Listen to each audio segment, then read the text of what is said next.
با همه وجودم میگم ما در این جنگ در بعد نظامی و در بعد سیاسیش به معنای واقعی خودش پیروز شد.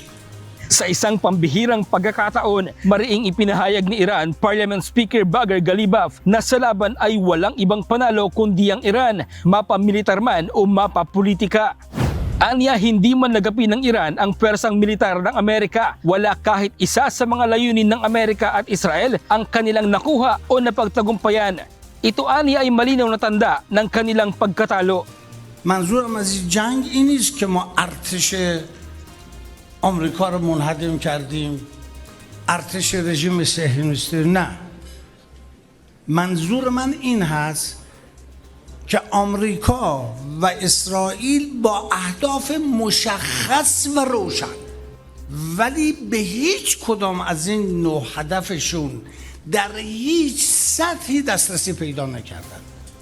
این بزرگترین شکست مطلق آمریکا بود و رژیم صهیونیستی. Dagdag pa ng Iranian official, ang Memorandum of Understanding o MOU na nilagdaan sa pagitan ng Amerika at Iran ay isang dokumentong nagpapatunay ng karangalan at tagumpay ng Iran sa aspetong pangdiplomasya. Isa sa sinasabing kabiguan ng Amerika ay ang ganap na pagbubukas ng Strait of Hormuz. Katunayan nito ay ang patuloy na US blockade sa strait. Hanggang ngayon, hindi pa rin napasusuko ng US ang nuclear deposits ng Iran at hindi imposible ayon sa ilang kritiko na nakabuo na ito ng nuclear weapons.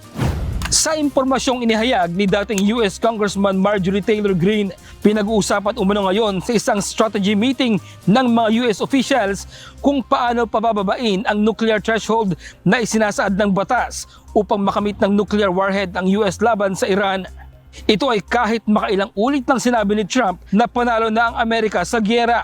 At sa kanyang pinakahuling talumpati, sinabi ni Trump na posible niyang ideklarang teritoryo ng Amerika ang Strait of Hormuz. Ito ay dahil badly defeated na umano ang Iran. And after we finish defeating Iran, which is being very badly defeated, pretty soon I'll be declaring the Hormuz Strait a territory of the United States. Essentially, that's what it is. We have the blockade.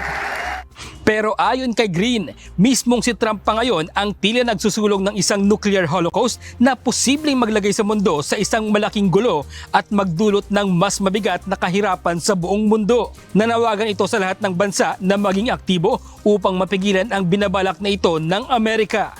Bradley Robuza, UNTV News and Rescue. Diyos ang aming sandigan, serbisyo publiko ang aming pinahalagahan.